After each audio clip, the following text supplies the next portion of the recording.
Oke, Bismillahirrahmanirrahim. Assalamualaikum warahmatullahi wabarakatuh. Selamat berjumpa kembali di dalam seri pembelajaran fisika. Sebelumnya kita sudah selesai membahas tentang hukum-hukum Newton, tentang gerak. Hukum satu, 2, dan hukum 3 juga sudah dibahas, bagaimana kita menyelesaikan masalah-masalah yang berkaitan dengan hukum Newton.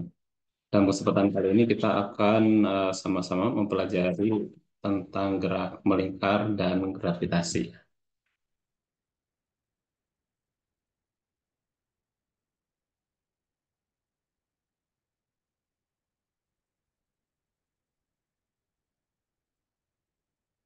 Oke, eh, ini adalah outline dari pembelajaran kita kali ini. Kita akan mempelajari tentang kinematika gerak melingkar dengan eh, keseragaman ya, kalau bahasa di Indonesia kita kinematic of uniform circular motion. Kinematika gerak melingkar beraturan kalau di bahasa Indonesia kan seperti itu. Lalu dinamika tentang gerak melingkar beraturan. Selanjutnya berbicara tentang eh, lintasan berbelok, di mana ketika ada lintasan berbelok di jalan bisa untuk menambah keamanan, kenyamanan pengendara, maka jalannya itu dimiringkan. Atau mungkin ada juga tidak dimiringkan, gitu ya. Selanjutnya itu adalah gerak melingkar yang tidak seragam seluruhnya, artinya yang tidak seragam itu adalah kelajuannya. Di sini ada percepatan. Maka bisa juga disebut gerak melingkar berubah beraturan karena nanti kecepatan atau kelajuannya berubah. Lalu berbicara tentang proses sentrifugasi dan hukum-hukum Newton terkait gravitasi universal. Eh, Selanjutnya kita akan mempelajari tentang gravitasi di dekat permukaan bumi dan aplikasi di dalam bidang geofiskalnya, lalu satelit dan ada istilah weightlessness ya, atau seperti tidak ada beratnya gitu. Selanjutnya adalah hukum Kepler dan hukum atau sintesis Newton terkait hukum Kepler tersebut. Lalu adalah tipe-tipe gaya di alam semesta. Oke, langsung saja kita akan mempelajari tentang yang pertama kinematika gerak melingkar beraturan. Jadi istilah gerak melingkar yang seragam biasanya kalau di buku-buku textbook bahasa Indonesia disebutnya adalah gerak melingkar beraturan, di mana gerakannya itu dalam eh, suatu siklus yang konstan jari-jarinya dan konstan juga kelajuannya. Jadi definisi gerak melingkar beraturan itu adalah gerak pada lintasan melingkar dengan jari-jarinya tetap sama, tetap, dan juga pada kelajuannya itu tetap. Ya, yang jadi catatan di sini adalah kelajuan yang samanya itu, adapun kecepatan karena arah dari gerakannya itu berubah-ubah, sudah jelas di sini kecepatannya berubah ya. Tapi kelajuannya, nilai kecepatannya atau kelajuannya itu selalu sama. Ini definisi dari gerak melingkar beraturan. Eh, Kecepatan sesaatnya itu selalu merupakan garis singgung dari posisi benda tersebut di dalam lingkaran. Misalnya benda posisinya di sini, maka kecepatan sesaatnya itu adalah kita lihat buat garis singgung yang menyinggung titik tersebut, itulah arah dari kecepatan sesaatnya. Kalau yang di bawah, ini arahnya berarti kita ambil garis singgung, arahnya ke bawah. Otomatis kalau kita lihat setiap titik di dalam lingkaran ini akan memiliki kecepatan sesaat yang berbeda-beda. Kenapa? Karena arahnya itu sudah dapat dipastikan itu berbeda-beda di dalam gerak melingkar beraturan. Nah, eh, di sini diformulasikan nilai untuk suatu percepatan yang menyebabkan benda itu tetap berada di dalam lintasan melingkarnya. Kalau kita lihat gambar yang di sebelah kiri di sini, ini ada titik A, B, dan C. Ah, ini titik C ini adalah titik pusat lingkarannya. Lalu benda itu berpindah dari titik A menuju ke titik B dengan nilai eh, kelajuan yang sama, tapi arah kecepatannya yang berbeda. Kita lihat di sini tangannya atau garis singgungnya berbeda ya, tapi nilai kelajuannya ini sama untuk digerak melingkar beraturan. Nah, ketika berpindah dari A ke B, dia menempuh sudut sepanjang delta theta. Kalau kita lihat perkecil lagi untuk proses perpindahannya, proses perpindahannya kita perkecil lagi dari titik satu ke titik lainnya, maka di sini akan mirip semakin lurus gitu ya. Kalau di sini kan ini ada apa ya namanya itu, ada semacam lingkarnya ya. Kalau di sini akan semakin kelihatan tali eh, tali busur dengan busur lingkarannya itu akan semakin berimpit ketika eh, delta tetanya itu semakin mendekati nol ya, atau perpindahannya itu semakin mendekati nol.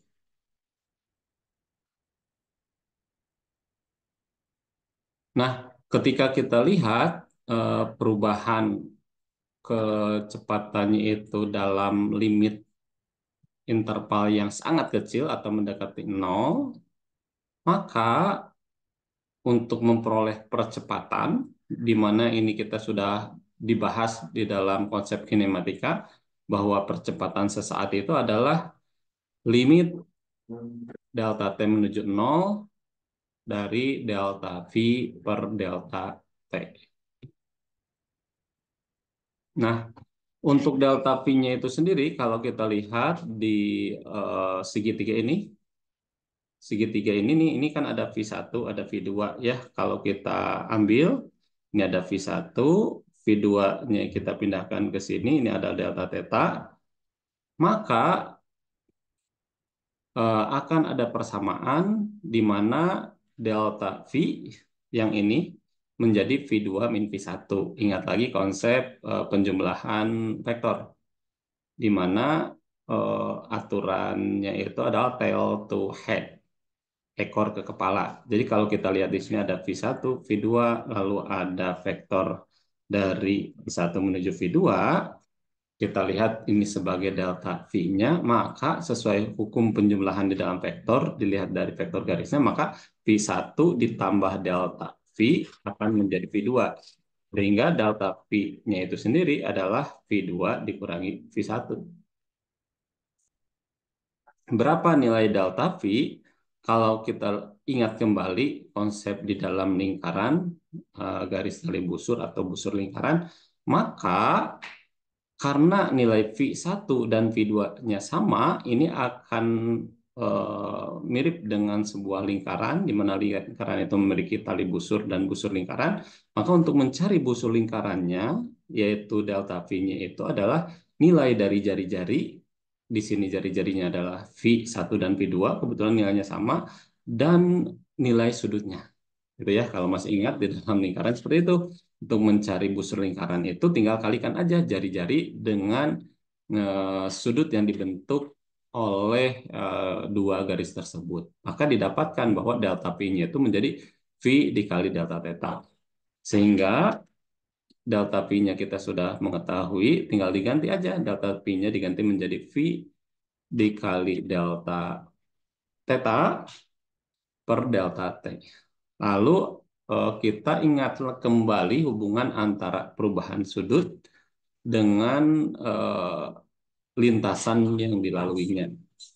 Delta theta itu rumusnya akan sama dengan atau di rumus kecepatan melingkar, atau di sini atau kecepatan radial rumusnya itu omega, di mana omega itu adalah delta theta per delta t, sehingga ketika dicari delta theta itu menjadi dengan omega dikali delta t. Nah, di sini ada delta t, coret-coret, bersisa V dikali omega. Karena di sini tidak lagi ada delta theta, maka limitnya kita bisa hilangkan. Sehingga percepatan kita peroleh menjadi V dikali dengan omega. V itu ada kecepatan linier, omega itu kecepatan melingkarnya. Hubungan antara kecepatan linier dan melingkar bahwa omega itu sama dengan V per R. Atau V sama dengan R kali omega. Kalau dibolak-balik seperti itu, maka kita omeganya ganti sama dengan V per R, ada V kali V, V kuadrat per R. Nah, sehingga di sini kita menemukan percepatan radial atau yang kita sebut sebagai percepatan sentripetal, yang nilainya adalah V kuadrat per R, dan ini adalah proses penurunannya ya, dibantu dengan vektor grafik seperti ini atau vektor garis seperti ini. Jadi ada nilai satu percepatan radial atau percepatan sentripetal yang membuat eh, benda tersebut harusnya bergerak lurus, tapi jadi berbelok. Kenapa eh, berbelok, gerak melingkar? Karena ada percepatan yang arahnya menuju ke pusat lingkaran, seperti tertarik. Jadi ketika V1 akan bergerak ke kanan, ada yang narik ke pusat lingkaran, jadi dia berbelok. Dan di tiap titik itu ada yang narik, maka dia tetap berada pada lintasan lingkaran.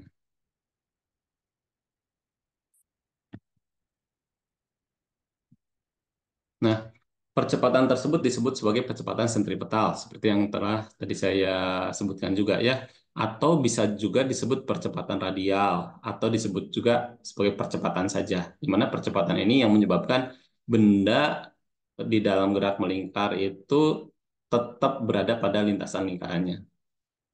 Dan arah dari percepatan itu mengarah kepada pusat lingkaran di tiap titik. Di sini berarti menuju ke pusat. Pusat. Jadi kalau ada di sini titik lagi, pasti akan menuju ke pusat lagi. Nah, jadi percepatan yang menyebabkan benda berada pada lintasan melingkarnya di dalam gerak melingkar beraturan kita sebut sebagai percepatan sentripetal atau juga boleh disebut sebagai percepatan radial atau boleh juga sebagai percepatan saja karena memang dia hanya itu nilai percepatannya itu ya, percepatan yang ada itu adalah hanya percepatan radial saja, percepatan sentripetal atau kita sebut saja sebagai percepatan yang menyebabkan benda berada pada lintasan melingkarnya di dalam gerak melingkar beraturan. Selanjutnya kita masuk ke dinamika. Kalau tadi kita tinjau kinematikanya, sekarang ada dinamikanya. Ketika berbicara dinamika, tidak lain kita akan berbicara tentang gaya. Untuk objek di dalam gerak melingkar beraturan, maka haruslah ada gaya yang bekerja padanya. Ingat kembali hukum satu Newton. Kalau di hukum satu Newton, benda akan selalu diam atau benda akan bergerak dengan kecepatan konstan ketika tidak ada total gaya yang mempengaruhinya. Total gaya di bahasa Inggrisnya adalah net force. Sedangkan di dalam gerak melingkar beraturan, kecepatan setiap benda itu atau setiap titik itu berubah-ubah. Nilainya tidak berubah sebenarnya kalau di gerak melingkar beraturan, tapi yang berubah arahnya. Sehingga secara keseluruhan ya kecepatannya juga berubah. Karena kecepatannya berubah, maka haruslah ada gaya total yang mempengaruhinya. Seperti itu ya. Jadi ini apa yang namanya itu syarat syarat kesetimbangan tidak terpenuhi, maka dia mengalami yang namanya perubahan kecepatan setiap saat. Nah, tadi kita tahu ada namanya percepatan yang mengarah ke pusat yang disebut sebagai percepatan sentripetal. Maka kita bisa tuliskan, oh berarti di sana ada gaya total juga yang bekerja yang menyebabkan dia itu kecepatan arah dari kecepatannya itu berbelok, yang kita sebut sebagai gaya sentripetal. Yang mana rumusnya itu M dikali A sentripetal atau A radial. Nah, sentripetal atau A radialnya kita sudah tahu, sudah rumuskan tadi bahwa A radialnya itu V kuadrat per R. Sehingga gaya yang menyebabkan benda bergerak melingkar beraturan disebut sebagai gaya radial atau gaya sentripetal yang rumusnya itu adalah M dikali A radial. A radialnya sudah tahu sehingga rumus dari gaya sentripetalnya itu adalah M kali V kuadrat per R. Harusnya di sini belum ada kesulitan ya karena tinggal masukkan aja nilai yang tadi sudah kita ketahui, dan MA-nya dari mana? Dari hukum 2 Newton yang minggu lalu telah kita bahas. Nah, kita bisa lihat di sini ada bola yang dihubungkan dengan tali lalu diputar-putar. Maka pada kenyataannya di sini ada gaya yang eh, dilakukan oleh tali pada benda, gitu ya, dan ada gaya pada tangan yang dilakukan juga oleh tali juga, gitu ya. Jadi gaya pada bola yang dilakukan oleh tali dan ada gaya pada tangan yang dilakukan juga oleh tali. Sehingga di sini ada gaya tegang tali, gitu ya, yang menyebabkan benda ini berada pada lintasan melingkarnya. Nah, ini menurut saya ini hal yang penting karena banyak juga yang salah paham bahkan miskonsepsi terhadap konsep gaya sentrifugal. Catatan di sini kita lihat bersama, di sini tidak ada gaya sentrifugal yang mengarah keluar. Kebanyakan kesalahan menyatakan bahwa ketika gerak melingkar ada gaya sentripetal yang arahnya ke dalam dan ada gaya sentrifugal yang arahnya menuju keluar, sehingga sentrifugal dan sentripetal saling menghilangkan. Itu secara kenyataannya tidak tepat, bahwa gaya sentrifugal itu sebenarnya gaya hayal saja. Pada kenyataannya tidak ada yang namanya gaya sentrifugal. There is no centrifugal force pointing outward. Jadi tidak ada gaya sentrifugal yang arahnya keluar eh, dari lintasan lingkarannya. Yang terjadi adalah tendensi alamiah pada objek untuk bergerak pada garis lurus, gitu ya. Maka seolah-olah ada gaya yang arahnya keluar. Oke. Nah, kita ulangi lagi pelan-pelan di sini karena banyak kekeliruan yang terjadi. Jadi sebenarnya nggak ada gaya sentripetal. Mohon maaf, tidak ada gaya sentrifugal yang arahnya keluar. Yang ada apa? Yang ada adalah tendensi alamiah yang menyebabkan yang harusnya atau yang menginginkan bahwa benda itu bergerak pada lintasan lurus. Sehingga seolah-olah ada gaya yang arahnya keluar, gitu. Padahal kenyataannya ya tidak ada. Jika gaya sentripetal itu musnah, hilang gitu ya, maka objek itu akan terbang searah dengan apa namanya itu garis singgungnya, gitu ya.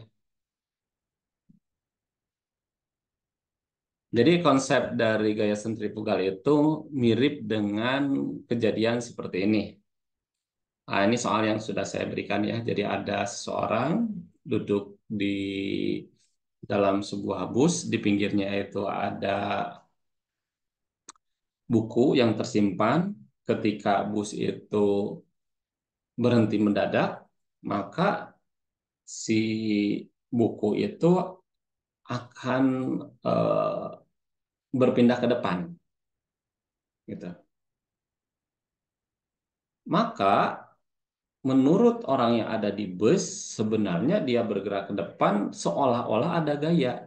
Karena menurut dia, benda tadinya diam di dalam bus bersama dia, ketika direm tiba-tiba bergerak. Maka haruslah ada gaya menurut kerangka acuan non-inersia. Nah ini, jadi nanti harus paham juga ada kerangka acuan non-inersia, ada kerangka acuan inersia. Nah, menurut kerangka acuan yang ikut bergerak, istilah secara ilmiahnya kita sebut sebagai kerangka acuan non-inersia, karena dia ikut pada benda yang ikut bergerak.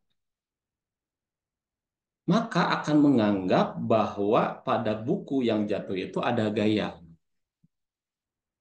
gitu. Karena nggak ujug-ujug dia jatuh, gitu ya, maka disebutlah seolah-olah ada gaya yang kita kenal sebagai gaya inersia.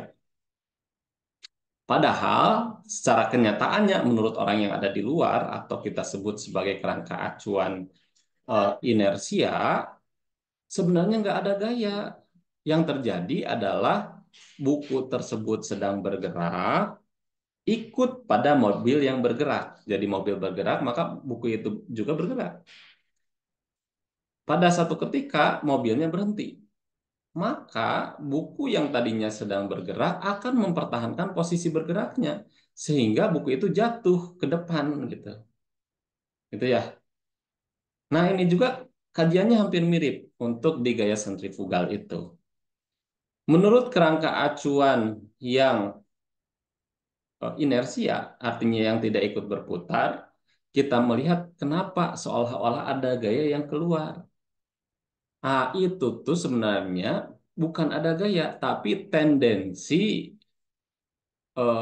suatu benda itu akan mempertahankan geraknya pada lintasan lurus, gitu ya.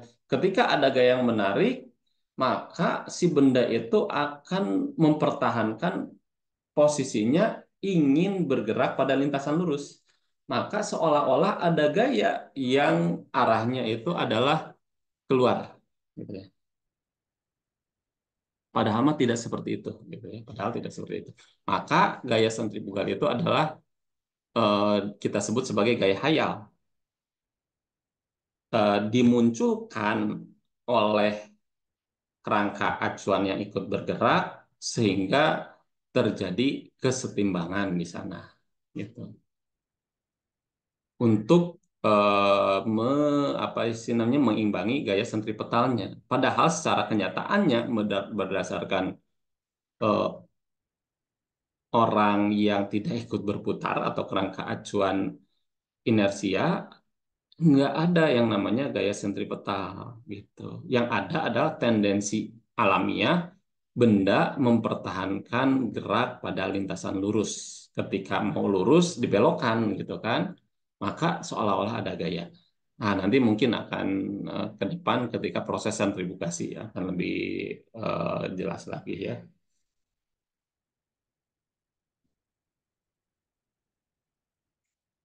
Oke, selanjutnya di sini adalah jalan yang apa sih menikung ya. Kalau ada jalan yang menikung seperti ini ya.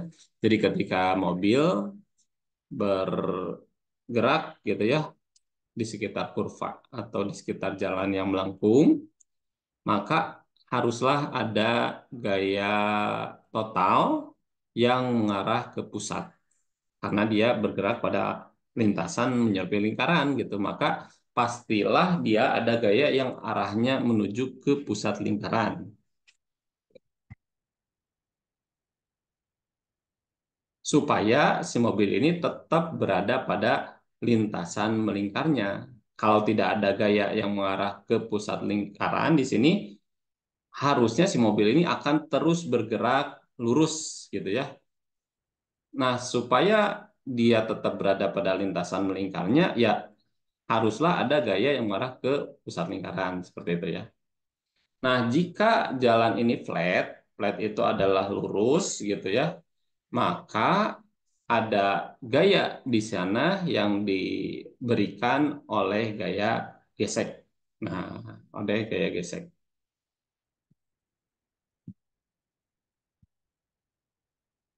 Nah, ini eh, kita lihat ada lintasan melengkung di sini.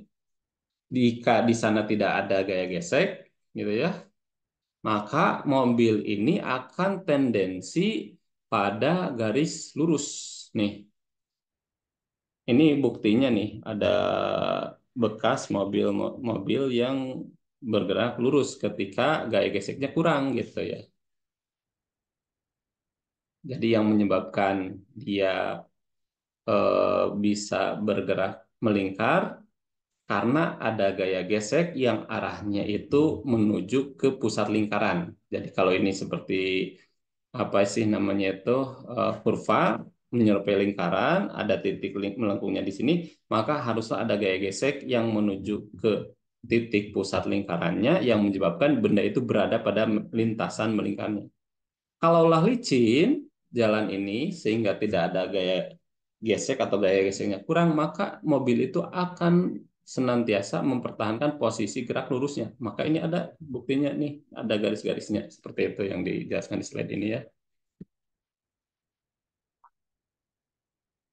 Nah, ketika si roda itu tidak slip, maka gaya gesek itu kita sebut sebagai gaya gesek statis.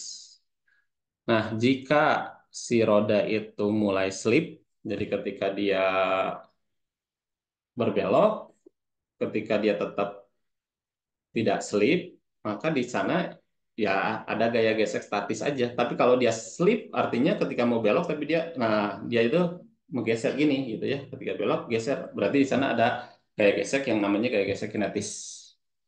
Nah, di mana gaya gesek kinetis ini akan memberikan dampak buruk dalam dua jalan. Yang pertama, gaya gesek kinetis itu nilainya lebih kecil daripada gaya gesek statis. Ketika nilainya lebih kecil, maka dia akan menyebabkan lebih tergelincir si mobilnya. Yang kedua adalah gaya gesek statis mengarah ke pusat lingkaran, sedangkan gaya gesek kinetik sebaliknya, yaitu melawan arah gerak eh, bendanya atau melawan arah gerak mobilnya. Sehingga akan menyebabkan semakin sulit untuk mengontrol mobil berada pada lintasan melengkungnya gitu. Sehingga solusinya adalah lintasannya dibuat banking. Kalau bahasa di sini banking ya. Kalau kita mungkin dibuat lintasannya jadi miring gitu. Kalau di apa ya namanya itu jalan-jalan ketika belokannya lumayan curam, itu sengaja dibuat miring lintasannya untuk lebih aman lagi. Nah, ini orang fisika harus tahu ya.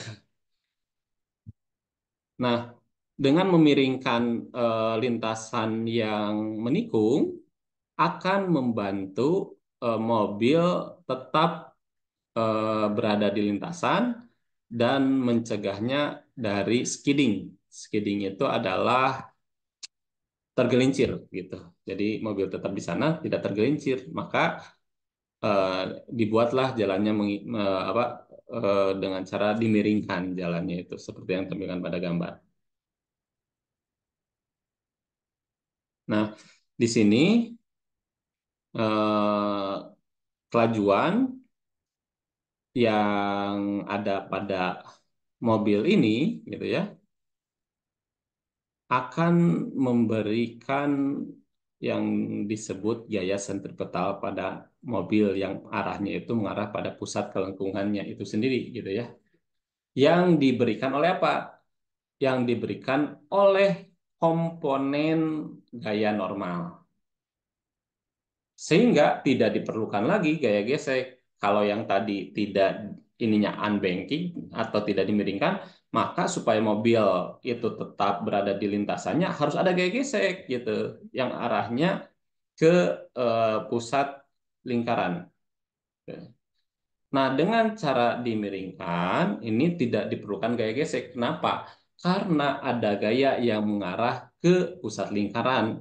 Apa itu? Komponen dari gaya normal. Ini suatu benda, gaya normal itu karena mobil dan jalan ini dia kontak, maka ada gaya kontak atau gaya normal.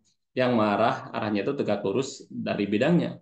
Nah, gaya normal tegak lurus pada bidangnya, maka kalau kita lihat di sini bisa diproyeksikan pada arah X dan proyeksikan pada arah sumbu Y. Sehingga proyeksi gaya normal pada arah sumbu X ini yang besarnya itu Fn sin theta, karena ini sudut yang dibentuknya seperti ini, maka ini adalah sisi depannya, maka sisi depan maka munculnya sin. Jadi Fn sin theta, karena ada Fn sin theta ini, maka tidak perlu lagi ada gaya gesek sehingga mobil berada pada lintasan melingkarnya. Nah, maka ketika ditanya aman mana ketika jalan menikung antara jalan yang dimiringkan dengan jalan yang tidak dimiringkan, ya jelas akan lebih aman jalan yang dimiringkan. Karena kenapa? Karena ketika dimiringkan akan ada bantuan dari gaya normal yang mana arahnya menuju pusat lingkaran yang kita sebut sebagai gaya sentripetal yang menyebabkan mobil itu akan tetap berada pada lintasan lengkungnya atau tidak slip. Berbeda kalau dia itu tidak dimiringkan, maka untuk tetap berada pada lintasan melengkungnya diperlukan gaya gesek. Gitu ya. Artinya ketika kondisi hujan akan menyebabkan jalan licin, maka pada lintasan yang tidak dimiringkan, dikhawatirkan akan terjadi slip. Ketika slip itu, ya yang terjadi itu adalah kecelakaan gitu ya.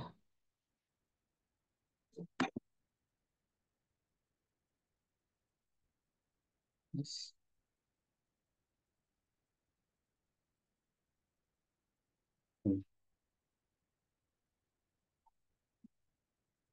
Berapa besar nilainya? Nilai dari gaya normalnya itu adalah ini. Komponennya Fn sin theta merupakan gaya sentripetalnya. Gaya sentripetal rumusnya ini mv kuadrat per r. Sehingga dari sini akan diketahui batas kecepatan maksimum supaya mobil ini berada dalam kondisi aman, tidak slip, yaitu V-nya itu nanti tinggal masukkan aja ya, ini Fn sin theta kali R per M. Nanti gaya normalnya bisa diperoleh dari nilai berat mobil itu sendiri. Ini bisa diselesaikan. Artinya dari rumus ini seorang fisikawan harus dapat memprediksi berapa kemiringannya, lalu dari kemiringan ini berapa kecepatan maksimal yang dibolehkan supaya mobil ini tetap berada dalam kondisi aman. Mungkin nanti lebih enaknya kita bahas di contoh soal ya.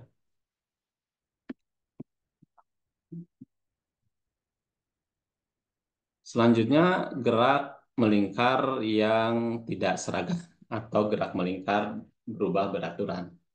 Nah, jika objek dalam lintasan melingkar itu eh, bergerak tapi memiliki speed atau kelajuan yang bervariasi, maka disebut non-uniform circular motion gitu ya.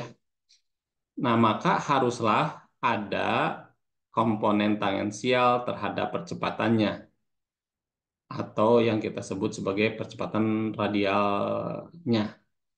Nah, jadi ketika non-uniform circular motion, gerak eh, pada lintasan melingkarnya itu, kecepatannya itu setiap saatnya itu nilai kelajuannya, mohon maaf.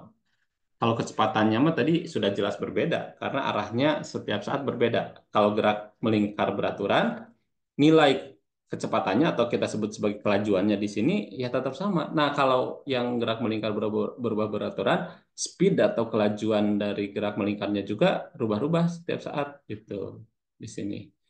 Maka di sini ada variabel gaya pada arah tangensialnya dan ada gaya pada arah radialnya. Sehingga gaya totalnya ya kita tinggal jumlahkan secara Pitagoras saja ya, karena dia akan membentuk sudut 90 derajat. Begitupun juga dan percepatannya. Jadi ada dua percepatan. Yang satu percepatan radial yang mengarah ke pusat lingkaran sehingga terjaga benda ini pada lintasan melingkarnya, dan juga ada juga percepatan tangensial yang menyebabkan kelajuan bendanya berubah setiap saat. Maka untuk percepatan totalnya ya tinggal dijumlahkan aja antara percepatan radial dengan percepatan tangensialnya. Nah, konsep ini bisa digunakan untuk objek yang bergerak sepanjang lintasan yang melengkung, ya, lintasan yang melengkung. Atau contohnya adalah ada segmen kecil yang melengkung gitu ya dari lintasan yang diaproksimasikan sirkular. Misalnya lintasan seperti ini. Nah, ini kan sebenarnya tidak melingkar sempurna ya, hanya ada bagian kecil aja mirip mirip gerak melingkar gitu, di mana dia ada titik-titik kelengkungannya. Selanjutnya adalah sentrifugasi. Jadi ada alat namanya itu ada centrifuge ya. Jadi ada alat centrifuge. Jadi alat centrifuge ini bekerja dengan memutarkannya sangat cepat. Jadi ini ada alat untuk menyimpan sampel kita. Biasanya sampelnya itu adalah koloid atau cairan, di mana di cairan itu terkandung material-material lainnya gitu ya. Lalu udah kita masukkan sampel kita ke sini lalu diputarkan. Sehingga di akhir kita akan menghasilkan endapan.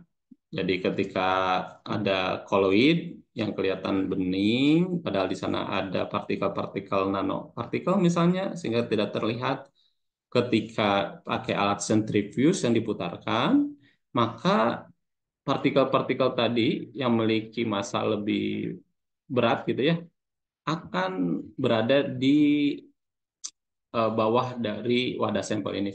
Gitu ya. Nah, untuk bekerja, alat ini tuh harus adanya gaya sentripetal yang besar. Ingat kembali tadi bahwa sebenarnya nggak ada gaya sentripetal.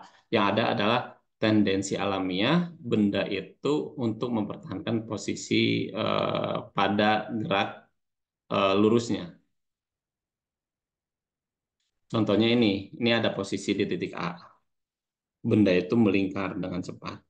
Maka yang terjadi ketika berpindah dari titik A ke titik B, si benda ini akan mempertahankan posisi eh, gerak lurusnya. Sehingga ketika berputar, ya pastilah dia akan mempertahankan posisi semakin ujung gitu. Ketika semakin ujung, dia akan semakin terlihat lurus. Nah, itu adalah sifat alamiah suatu benda seperti itu, mempertahankan posisi bergerak pada lintasan lurusnya. Maka seolah-olah ada gaya yang mendorong dari titik A menuju titik ujung gitu. Padahal posisi dari titik A menuju titik B itulah sifat tendensi alamiah benda yang mempertahankan gerak dengan lintasan lurusnya gitu ya. Ketika mempertahankan posisi lurusnya seolah-olah kalau dilihat dari eh, rangka acuan yang ada pada botol ini, ya seolah-olah ada gaya yang menyebabkan benda itu berpindah dari titik di tengah-tengah menjadi titik di ujung. Kalau dilihat dari luar, nggak ada gaya. Yang ada mah gayanya hanya satu, yaitu gaya sentripetal ke dalam. Kenapa bisa menjadi ke ujung? Karena titik ini, benda pada titik A ini ingin mempertahankan gerakannya pada lintasan lurus gitu kan. Berputar terus secara terus-menerus, maka benda-benda partikel-partikel yang ada di dalam fluid tersebut akan terkonsentrasi di bawah karena mempertahankan gerak pada lintasan lurusnya. Atau bisa disebut karena ada gaya semu yang disebut dengan gaya sentrifugal. Ketika kerangka acuannya itu adalah kerangka acuan di dalam botolnya itu sendiri ya. Nah, seperti itu ya. Ini masih nyambung penjelasan dengan gaya sentrifugal yang awal. Memang ini khususnya di orang-orang fisika material sangat berguna ya alat ini karena ingin memisahkan antara liquid dengan zat yang terkandung dalam liquid itu sendiri ya. Zat yang terdispersi dengan airnya lah ya. Kalau larutnya itu air, di dalam air itu ada serbuk-serbuk kecil supaya kita bisa memisahkan bagaimana dengan cara ini. Masukkan ke sini, lalu diputarkan dengan putaran yang kencang, maka partikel-partikel tadi akan terkonsentrasi di bawah, tinggal airnya dibuang, lalu yang terkonsentrasi di bawahnya kita ambil gitu ya, dan sedikit keringkan, maka akan kita dapatkan serbuk. Ini prinsip dari alat sentrifugasi. Oke, kita masuk ke bahasan berikutnya yaitu hukum-hukum Newton terkait dengan gravitasi universal. Jika gaya gravitasi itu dilakukan pada benda di bumi atau di permukaan bumi, maka akan apa yang terjadi pada gaya tersebut? Pertanyaannya seperti itu ya. Atau apa sumber dari gaya tersebut? Mohon maaf ya. Jika ada gaya gravitasi yang dikerjakan oleh gaya gravitasi pada bumi, maka sebenarnya asal muasal gaya tersebut dari mana gitu ya, atau gaya apa gitu ya. Kalau kita lihat ini orang yang di atas, di sini ada gaya gravitasi arahnya ke pusat bumi. Yang sebelah kanan gravitasi ke pusat bumi. Sebelah sini ada gaya gravitasi juga mengarah ke pusat bumi. Ini dari mana gayanya, gaya gravitasi ini tuh dari mana gitu ya. Artinya benda yang di atas itu akan ke bawah juga gitu. Yang di sebelah sini sebenarnya akan menuju ke pusat bumi juga, menuju ke pusat bumi dari mana gitu ya. Nah, ini realisasi Newton bahwa gaya haruslah datang dari bumi itu sendiri. Jadi gayanya sumbernya itu dari bumi gitu ya. Yang mana bumi itu menarik benda-benda yang di sekitar permukaannya menuju ke pusat buminya gitu. Selanjutnya Newton merealisasikan bahwa gaya ini tuh haruslah dijaga, harus lah menjaga juga bulan supaya tetap pada orbitnya. Nah, gitu ya. Jadi gaya yang menarik benda-benda sehingga jatuh ke bawah sama juga dengan gaya-gaya yang menjaga bulan supaya berada pada titik porosnya, tidak sampai keluar dari porosnya atau keluar menjauh atau keluar mendekat ke bumi gitu. Nah, gayanya sama sebenarnya. Nah, yang disebut sebagai gaya gravitasi nanti itu ya. Jadi gaya gravitasi pada kamu nilainya itu adalah setengah dari hukum ketiga. Ya, pasangan hukum ketiga. Jadi pertanyaannya masih ingat gak hukum 3 Newton? Bahwa ketika ada gaya aksi, maka akan ada gaya reaksi. Yang dimaksud di sini, gaya gravitasi itu adalah setengah dari pasangan. Oh, berarti ada interaksi. Interaksi antara siapa? Interaksi antara kita yang ada di permukaan bumi dengan bumi itu sendiri. Kenapa kita bisa tertarik oleh bumi? Karena ada gaya interaksi. Tubuh kita tertarik bumi, bumi tertarik oleh kita. Itulah intinya ya. Kalau dijentraikan seperti itu ya. Kita baca di sini ya. Jadi bumi eh, melakukan atau memberikan gaya yang arahnya ke bawah terhadap kamu gitu ya. Dan kamu menarik bumi ke arah ke atas gitu.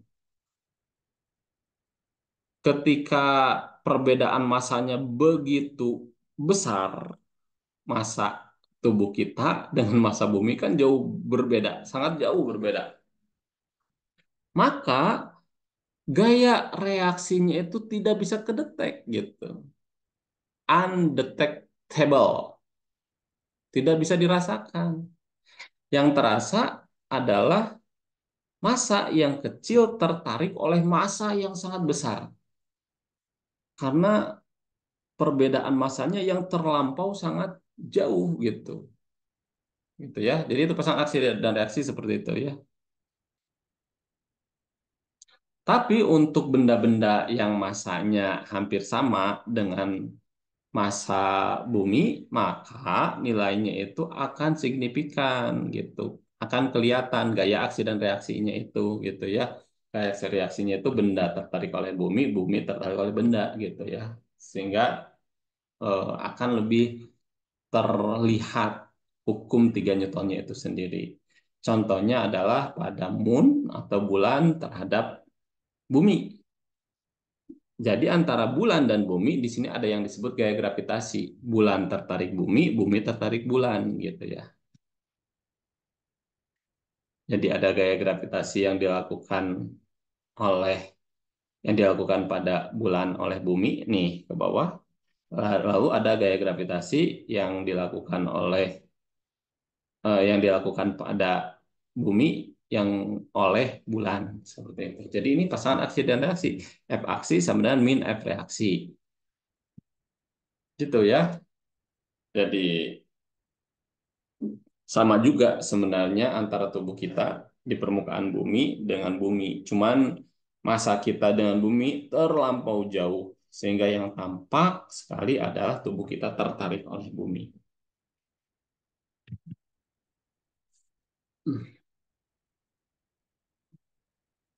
Nah, sehingga karena ada pengaruh massa di sana, maka gaya gravitasi itu haruslah berbanding lurus terhadap massa keduanya. Karena kalau ada interaksi, gak mungkin hanya satu benda, ada dua benda. Jadi ketika ada dua benda, gaya gravitasi tersebut haruslah berbanding lurus dengan massa-massa kedua benda tersebut. Dengan memperhatikan lintasan dari planet-planet yang ada di tata surya, Isaac Newton juga menyimpulkan bahwa gaya gravitasi haruslah berkurang eh, secara kebalikan kuadrat terhadap jarak antara kedua massa tersebut. Dan sebagai bentuk final dari hukum gravitasi universal ada rumusnya ini. F sama dengan G itu konstanta gravitasi, M1 itu massa benda satu, M2 massa benda 2 per R kuadrat, jarak yang memisahkan antara M1 dan M2. Kalau kita perhatikan, persamaan ini menyatakan bahwa ketika masanya semakin besar, maka gaya tariknya akan semakin besar. Ketika jarak yang memisahkannya semakin besar, malah sebaliknya, gayanya itu akan semakin kecil. Jadi kalau semakin dekat akan semakin besar gayanya, kalau semakin jauh akan semakin kecil. Semakin kecilnya itu kuadrat lagi gitu kan ya. Dan untuk nilai G-nya itu konstanta gravitasi sangat kecil ya nilainya, yaitu 6,67 kali 10 pangkat min 11 Newton meter kuadrat per kilogram kuadrat.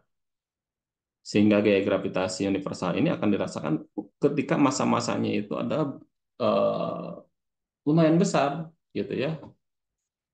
Pada kenyataannya sebenarnya kalau menurut hukum ini, misal ada dua orang yang berdekatan, udah ada juga gaya gravitasinya. Cuman atau gaya tarik menariknya cuman karena massa orang satu, massa orang dua itu relatif kecil dibandingkan dengan nilai G-nya. Tuh. Nilai G-nya itu kali 10 pangkat min 11. Artinya nanti ketika dikalikan suatu benda massa orang itu, ya akan tetap kecil lah ya. Ini mungkin jadi berkurang 10 pangkat min 10 atau 10 pangkat min 9. Dan itu nilainya ya sangat kecil gitu. Sehingga tidak terasa ada tarikan. Dan untuk pembuktian terkait dengan gaya gravitasi universal ini ada namanya eksperimen Cavendish. Nilai konstanta gravitasi diukur lewat eksperimen seperti ini. Pak, G-nya dari mana ini? Dapat segini. Ya, dapat eksperimen di lab gitu ya. Cara eksperimennya, secara skema kasarnya seperti ini. Ini ada benda, masanya lebih kecil, ini benda masanya lebih besar. Ketika didekatkan oleh benda yang lain, maka karena ini digantung akan mengalami deklinasi atau akan mengalami pergeseran. Muter lah ya, akan muter. Dan karena di sini ada laser, laser itu dihubungkan dengan scale dan mirrornya itu nempel di dalam fiber yang menghubungkan ini, maka akan ketahuan sedikit pergeseran juga akan ketahuan karena ada skalanya. Nah, dengan perhitungan beberapa kali, maka didapatkanlah nilai G yang tadi disebutkan, yaitu 6,67 kali 10 kuadrat min 11 Newton meter kuadrat per kilogram kuadrat. Oke, nah selanjutnya adalah gravitasi di dekat permukaan bumi. Ini untuk aplikasi geofisikal ya. Sekarang kita akan menghubungkan gaya gravitasi, konstanta gravitasi terhadap akselerasi atau kecepatan lokal pada gravitasi itu tersebut ya.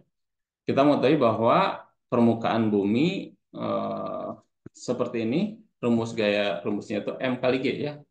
Gaya gravitasi di eh, permukaan bumi itu F, G atau rumusnya adalah W massa dikali percepatan gravitasi.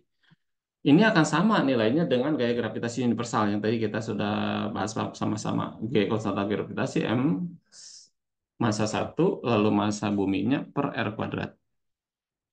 Atau jarak antara pusat bumi dan benda itu tersebut ya.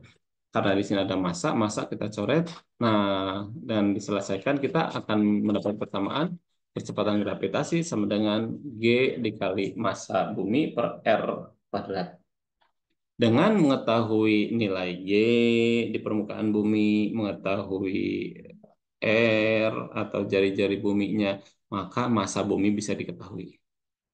Jadi jelaslah untuk mengetahui massa bumi enggak secara langsung, tapi secara tidak langsung, yaitu dengan memperhatikan gaya gravitasi universal ya. Gravitasi universal, masukkan angka-angkanya, didapat bahwa massa dari Earth atau massa bumi itu 5,98 kali 10 pangkat 24 kilogram. Maka ini Perbandingannya sangat-sangat jauh dengan massa tubuh manusia yang relatif rata-rata di plus minus 50 kilogram. Ini 5,98 kali 10 × 24, sangat sangat sangat sangat besar. Makanya tadi eh, tidak terdetek buminya yang tertarik oleh kita. Terlampau jauh massa kita dengan massa bumi.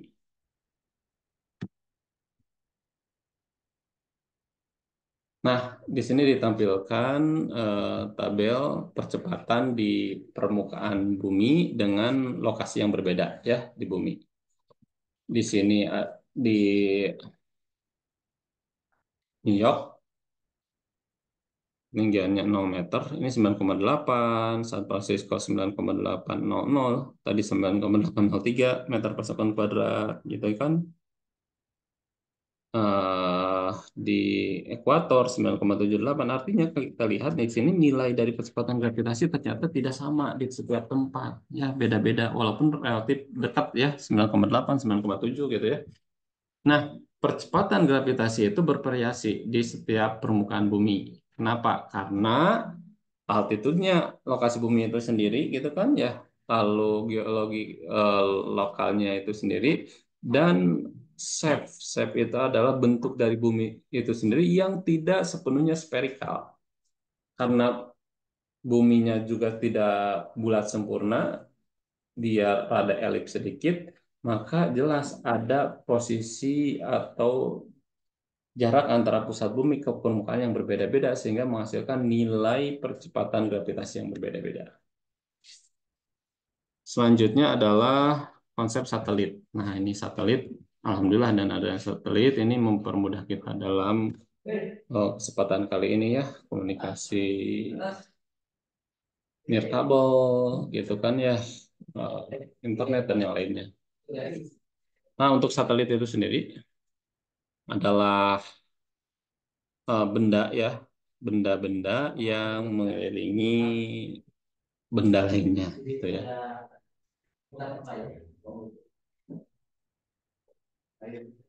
Supaya satelit yang tadi manfaatnya sangat besar bagi kehidupan manusia ini bisa berada pada orbitnya, pada sehingga dia tidak kembali lagi ke bumi atau malah tidak keluar dari lintasan bumi itu sendiri. Maka haruslah si satelit ini memiliki kecepatan yang tepat, gitu ya, tidak terlalu kecil dan juga tidak terlalu besar. Ketika tidak terlalu kecil, maka dia akan jatuh kembali. Ketika terlalu besar, akan keluar dari lintasan bumi itu sendiri. Itu ya, ini contohnya adalah bumi. Di sini diluncurkan roket satelit, gitu kan ya. Ketika kecepatannya 27.000 km per jam, maka dia akan berada pada lintasan melingkar. Ketika kecepatannya itu 27.000 km per jam. Sedangkan kecepatannya 30.000 km per jam, dia akan berada pada lintasan yang elip. Sehingga si satelit ini akan memiliki posisi terdekat dengan bumi dan akan memiliki posisi terjauh dengan bumi. Selanjutnya, jika kecepatannya itu 40.000 km per jam, maka satelit itu akan keluar dari lintasan bumi. Sehingga supaya satelit itu dapat berguna, harus diukur dulu ini kecepatannya itu memang harus jangan lebih dari 40 km per jam. Itu ya, tergantung nanti mau yang lintasan elip atau lintasan melingkar. Tinggal disesuaikan nanti nilai kecepatannya. Jadi satelit itu akan tetap terjaga pada lintasannya dengan eh, kelajuannya itu sendiri, gitu ya. Dengan kelajuan itu orbit. Jadi si satelit ini nggak boleh diam, dia harus tetap bergerak supaya dia tetap berada pada lintasan orbitnya, gitu ya.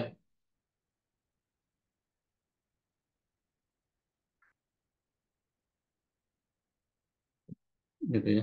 Jadi kalau tanpa adanya gravitasi, satelit ini akan ketika dilintaskan, lemparkan ke angkasa, dia akan bergerak lurus sehingga tidak berada pada orbit yang mengelilingi bumi gitu ya.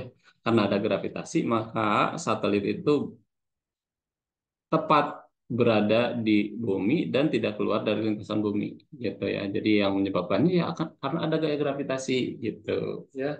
Ada gaya gravitasi itu dimanfaatkan pada satelit sehingga satelit itu dapat tetap berada di lintasannya di angkasa dan itu nanti akan memberikan bantuan kepada kita sebagai contohnya ada citra satelit dan yang lain-lainnya ya. Masih banyak. Nah, objek di dalam orbit disebutkan memiliki pengalaman weightlessness atau pengalaman apa ya namanya itu memiliki berat yang lebih ringan gitu ketika berada pada lintasan orbitnya. Eh, Objek pada orbit tersebut memiliki gaya gravitasi yang bekerja padanya gitu ya. Satelit dan semua material benda itu berada di dalam kondisi jatuh bebas. Sehingga di sana tidak ada gaya normal. Karena tidak ada kontak gitu ya. Kalau di atas langit ya kontak sama siapa, maka nggak mungkin ada gaya normal gitu ya. Itulah yang menyebabkan benda-benda satelit gitu ya, benda-benda di luar angkasa gitu ya, melalui suatu benda, dia memiliki peristiwa weightlessness atau memiliki seolah-olah kecepatannya itu lebih ya bukan kecepatannya itu berat bendanya itu lebih ringan gitu ketika di luar angkasa. Sebagai ilustrasi, ilustrasi aja ini ada benda ya. Benda bendanya adalah ini orang yang lagi memperhatikan. Ketika lipnya itu diam, A-nya itu nol, tidak ada percepatan, orang ini akan melihat berat yang terbaca ini adalah berat sebenarnya gitu ya. Jadi dia akan memiliki suatu nilai di sini gitu ya. Dan ketika lip ini bergerak ke atas dengan percepatan setengah G, percepatan setengah G, maka beratnya itu menjadi 3/2 mg-nya itu sendiri ketika geraknya ke atas gitu ya. Jadi ketika gerak ke atas yang tadinya besar ininya itu mg menjadi lebih besar 3/2 mg yang terukur berat benda ininya.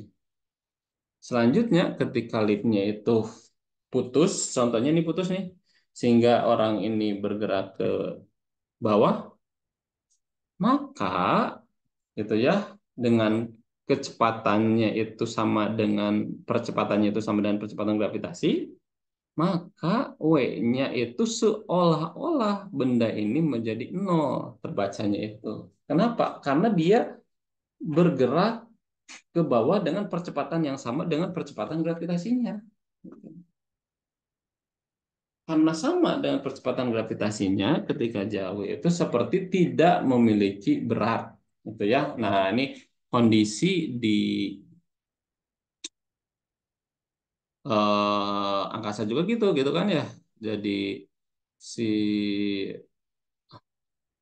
bendanya itu sendiri jatuh dengan percepatan gravitasi, jadi seolah-olah dia tidak memiliki berat gitu. Contohnya ini gitu ya. Contohnya orang yang ada di dalam lift yang memperhatikan benda yang lagi diukur. Ketika jatuh dengan percepatan gravitasi, dilihat ini nol beratnya. Nah, nol beratnya itu seolah-olah dan sebenarnya mah ada beratnya itu m kali g, tapi ketika diukur seolah-olah nol gitu. Maka disebutlah weightlessness. Ya.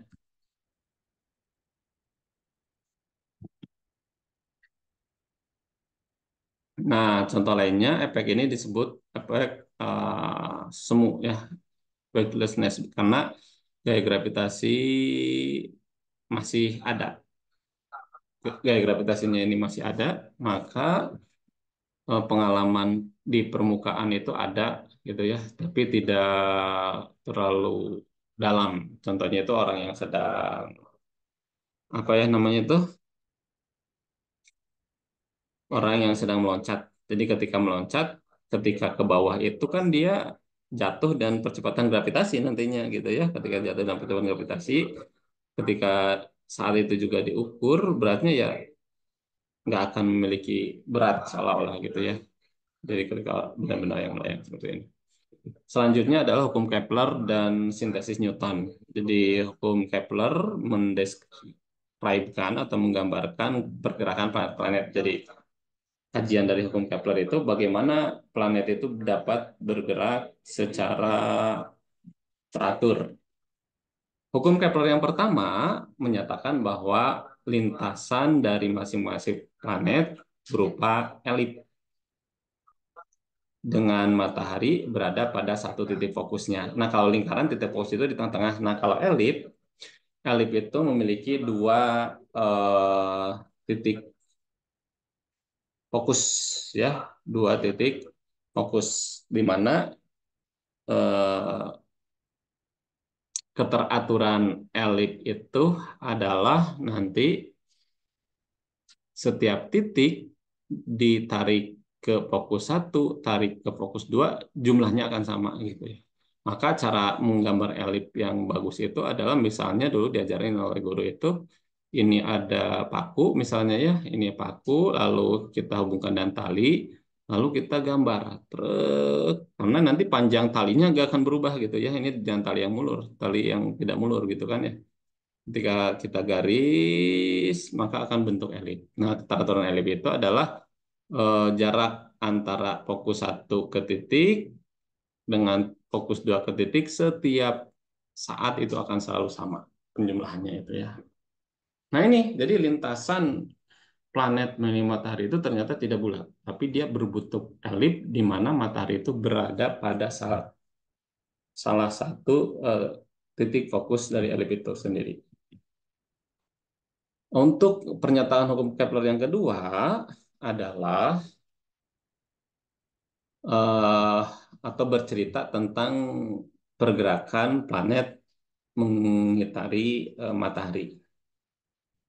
Jadi ketika planet mengitari matahari, di sana seolah-olah ada garis imajiner yang menggambar, yang digambarkan dari masing-masing planet terhadap matahari akan menyapu luasan yang sama pada waktu yang sama.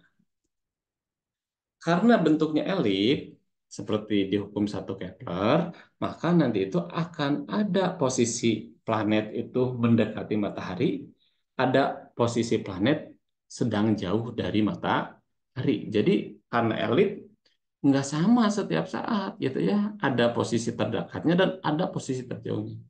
Di hukum dua ini cerita tentang ketika berpindah dari titik satu ke dua, dan tiga ke empat ini akan memberikan luasan yang sama. Nah, kita lihat ada semacam tarik garis dari posisi planet satu ke sini. Ini masih planet yang sama, tapi waktu dia bergerak gitu kan ya, maka ini akan ada luasan yang diarsir. Ini juga sama luasan yang diarsir. Maka luasan yang diarsir ini haruslah sama ketika waktu dari satu ke dua dan waktu dari tiga ke empat itu sama. Jadi waktu satu ke dua sama, waktu tiga ke empat itu sama, misalnya ya berapa jam atau berapa hari. Maka luasan yang dilalui itu akan sama. Artinya apa? Artinya kalau kita lihat di sini, ini akan semakin jauh. Kenapa? Karena dekat, supaya menjadi luasannya sama, maka mau tidak mau ini posisinya itu harus lebih jauh dibanding dengan ini. Maka nanti akan ada pergerakan yang lebih cepat di sini. Karena waktunya sama ya. Ketika waktunya sama, ini lebih jauh, maka nanti akan lebih cepat geraknya dibanding dengan di sini. Karena ini posisinya lebih jauh dari matahari, supaya luasannya sama, maka harus lebih lambat gitu ya. Nah, nanti pergerakan planet itu ternyata tidak konstan juga. Akan lebih cepat ketika mendekati matahari dan akan semakin lambat ketika menjauhi matahari sesuai dengan hukum dua Kepler. Nah, Hukum ketiga, gitu ya, kaitannya antara perbandingan kuadrat orbit planet, gitu ya. Ini periode orbit planet selalu berbanding lurus dengan pangkat 3 cube itu ya, dari jaraknya terhadap matahari gitu ya, atau dari jarak planet tersebut dari matahari gitu ya. Selalu sama gitu. Jadi hukum ketiga Kepler itu cerita tentang perbandingan kuadrat periode orbit planet berbanding lurus terhadap pangkat 3 jaraknya dari matahari.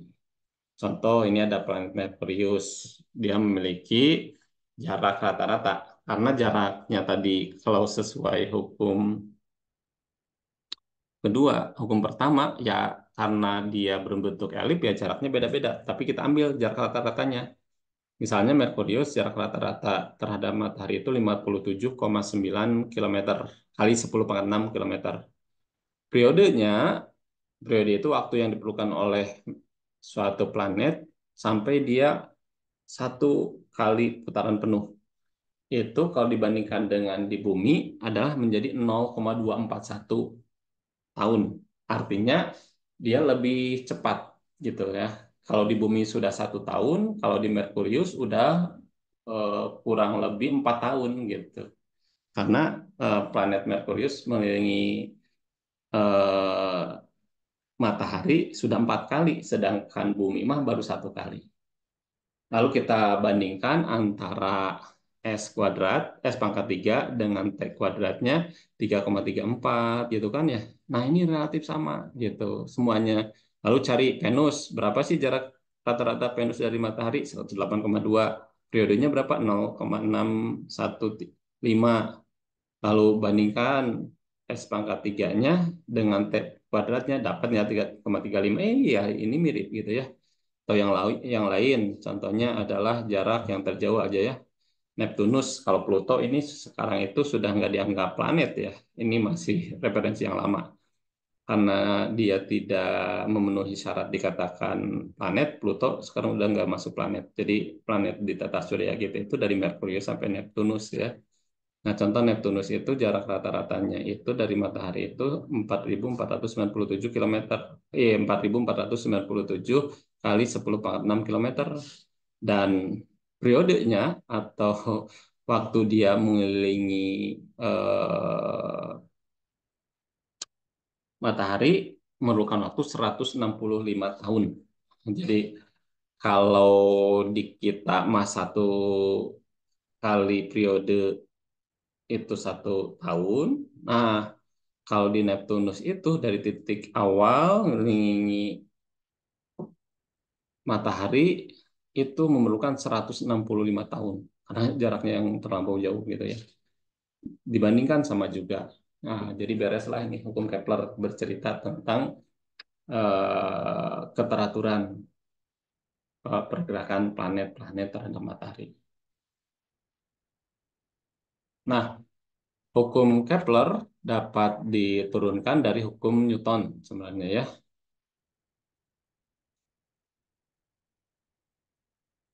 Ya, ketidakregularan dalam gerakan planet mengarahkan pada penemuan planet Neptunus dan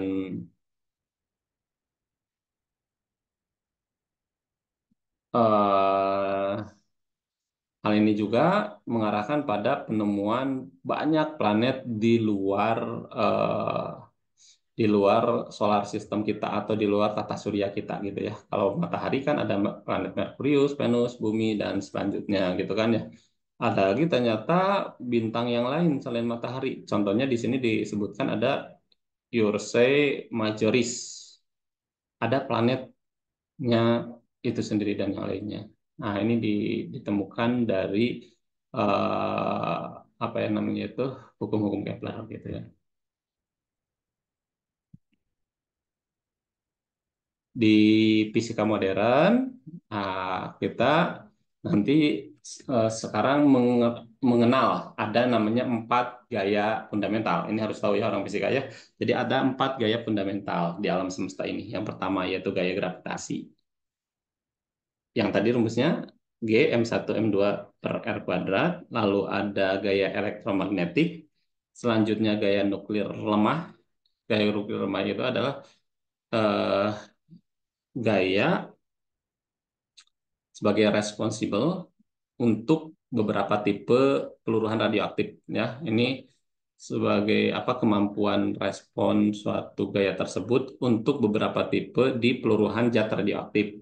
Ini disebut sebagai gaya nuklir lemah. Ada juga gaya nuklir kuat ya. Dia maksud gaya nuklir itu adalah gaya inti ya. Nuklir di sini adalah gaya nuklis, nuklis itu inti. Berarti gaya nuklis atau gaya nuklir kuat yaitu gaya ikat antara proton dan neutron bersama di dalam inti. Jadi gaya nuklir kuat itu gaya yang mengikat antara proton-proton dan neutron-neutron karena di inti itu suatu material atau suatu zat mungkin beda-beda jumlah proton dan jumlah neutronnya. Bagaimana proton-proton dan neutron itu bisa tetap berada di dalam inti karena ada gaya yang kuat yang kita sebut sebagai gaya inti kuat gitu sehingga si proton dan proton yang ada di inti itu tidak saling bertolakan. Kalau di gaya elektrostatik ketika ada proton dan proton pasti akan saling tolak menolak. Nah, di sana ada gaya yang lebih besar dari gaya itu yang kita sebut sebagai gaya ikat atau gaya inti kuat gitu. Sehingga si proton-proton yang ada di dalam itu inti itu tetap terikat gitu.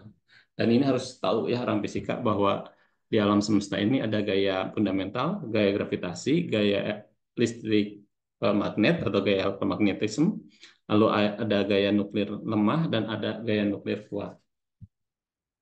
Nah, bagaimana atau apa yang disebut dengan gesekan, gaya normal, gaya tegang tali, dan yang lainnya, kecuali gravitasi, gaya-gaya yang disebutkan tadi, gaya gesek, gaya normal, gaya tegang tali, ini kita alami setiap hari, yang kita alami setiap hari ini, gitu ya. Ini berhubungan dengan gaya elektromagnetik yang bekerja pada level-level atomik. Nah, sebenarnya gaya-gaya yang disebutkan ini, kecuali gaya gravitasi, ternyata itu masuk ke dalam gaya elektromagnetik yang bekerja pada level-level atom. Seperti itu. Nah, ini adalah summary atau ringkasan rangkuman dari pembelajaran kali ini. Benda yang bergerak di dalam lintasan melingkar dengan kelajuan yang konstan disebut sebagai gerak melingkar beraturan. Benda dengan gerak melingkar beraturan memiliki percepatan sentripetal yang rumusnya itu adalah V kuadrat per R. Karena ada percepatan sentripetal, mestilah di sana ada gaya sentripetal yang besarnya adalah massa dikali percepatan sentripetal atau mv kuadrat per R. Selanjutnya adalah gaya sentripetal mungkin dihasilkan dari gaya gesek, mungkin dihasilkan dari gaya gravitasi, gaya tegang tali, gaya normal, dan yang lainnya. Di mana gaya-gaya itu yang menyebabkan benda tetap berada pada lintasan melingkarnya, gitu ya. Jadi dari mana nih gaya sentripetalnya? Bisa jadi dari gaya normal, bisa jadi dari gaya gesek, bisa jadi dari gaya tegang tali. Kalau dari gaya tegang tali ya kita hubungkan tali pada suatu objek, kita putarkan, maka gaya sentripetalnya itu bersumber dari gaya tegang tali yang diberikan pada tangan kita dan pada benda tersebut. Oke, selanjutnya hukum gaya gravitasi universal, rumus ini G M1 M2 per R kuadrat. Selanjutnya satelit itu mampu untuk berada pada orbit bumi karena kelajuan tangensialnya yang besar ya. Jadi harus ada kelajuan yang berkesesuaian sehingga dia tetap berada di sana. Oke, itu saja yang dapat saya sampaikan dalam kesempatan kali ini. Mudah-mudahan ada manfaatnya bagi kita semua. Harap diperhatikan, dicatat, dan dirangkum ya apa-apa yang telah kita pelajari hari ini sehingga ketika kita catat, mudah-mudahan itu menjadi pengikat ingatan kita. Ketika kita lupa, tinggal lihat catatan gitu kan. Ketika kita mencatat, akan semakin lebih nempel lagi ke dalam pikiran kita. Silakan, barangkali ada yang masih belum paham, masih ada kebingungan atau apapun bisa langsung ditanyakan di kelas atau boleh juga supaya tidak lupa disampaikan di kolom komentar. Sekian yang dapat saya sampaikan. Terima kasih atas segala perhatiannya. Mohon maaf atas segala kekurangan. Wabillahi taufiq wal hidayah. Wassalamualaikum warahmatullahi wabarakatuh.